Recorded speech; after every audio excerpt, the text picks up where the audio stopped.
ನಾನು ಮೋಕ್ಷಿತೆಯಿಂದ ಸ್ಟಾರ್ಟ್ ಮಾಡ್ತೀನಿ. ಮಾತು ಮಾತು ಮಾತು ಲಾಸ್ಟ್ ವಾರದಲ್ಲಿ ಹೇಳಿದ್ದೀನಿ, ಅದಕ್ಕೆ ಕ್ಷಮೆನೂ ಕೇಳಿದ್ದೀನಿ, ಅದಕ್ಕೆ ಕಳಪೆ ಅಂತ ಜೈಲ್ಗೂ ಹೋಗಿ ಬಂದಿದ್ದೀನಿ. ಅದಾದ್ಮೇಲೆ ಮತ್ತೆ ವಾಪಸ್ ಅದೇ ರೀಸನ್, ಅದೊಂದೇ ರೀಸನ್ ಬಿಟ್ಟರೆ ನಿಮ್ಮ ಹತ್ರ ಬೇರೆ ರೀಸನ್ ಇಲ್ಲ ತಗೊಳ್ಳೋಕ್ಕೆ. ಮನೆಯಲ್ಲಿ ಇನ್ವಾಲ್ವ್ಮೆಂಟ್ ಅಂತ ಬರ್ತೀರಾ, ಪ್ರತಿಯೊಂದರಲ್ಲೂ ಇನ್ವಾಲ್ವ್ಮೆಂಟ್ ಇದ್ದೀನಿ. ಕಸ ಹೊಡೆಯೋದ್ರಿಂದ ಹಿಡಿದು ಕಿಚನಲ್ಲಿ ಅಡುಗೆ ಮಾಡೋದ್ರಿಂದ ಹಿಡಿದು ಒಬ್ಬೊಬ್ಬರ ಹತ್ರ ಕೂತ್ಕೊಂಡು ನಿಮ್ಮ ಕಷ್ಟ ಏನಿದೆ ಅಂತ, ನನ್ನ ಕಷ್ಟ ಯಾರು ಕೇಳಿದ್ರೆ ಅವ್ರ ಹತ್ರ ನಾನು ಕೂತ್ಕೊಂಡು ಫೇಸ್ ಟು ಫೇಸ್ ಮಾತಾಡಿದ್ದೀನಿ.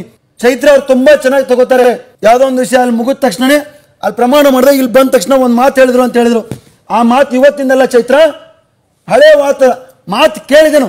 ಇರಿಟೇಷನ್ ಆಗುತ್ತೆ, ಮಧ್ಯಾಹ್ನದಿಂದ ಸಂಜೆವರೆಗೆ ಇರಿಟೇಷನ್ ಅಲ್ಲ, ಮನೆಯ ಇಡೀ ಫಸ್ಟ್ನೇ ವಾರದಿಂದ ಹಿಡಿದು ಸ್ಟಿಲ್ವರೆಗೆ ಇರಿಟೇಷನ್ ಆಗಿದೆ ಅಂತ ನಾನೇ ವರ್ಡ್ನ ಯೂಸ್ ಮಾಡಿದಕ್ಕೆ ಅದನ್ನು ನನಗೆ ಕೇಳಿದ್ದಾರೆ ಬಿಗ್ ಬಾಸ್ ಅವರು. ಅದಕ್ಕೆ ನಾನು ಅದನ್ನು ಆನ್ಸರ್ ಮಾಡಿದ್ದೀನಿ. ಅದನ್ನ ನೀವು ಪರ್ಸನಲ್ ಆಗಿ ತಗೋತೀರ ಅಂದ್ರೆ ನನಗೆ ಸಂಬಂಧ ಇಲ್ಲ. ಎಲ್ಲರೂ ಸುರೇಶ್ ಸುರೇಶ್ ಸುರೇಶ್, ನೇರ ನಾಮಿನೇಷನ್ ಸುರೇಶ್, ನಾಮಿನೇಷನ್ ಸುರೇಶ್.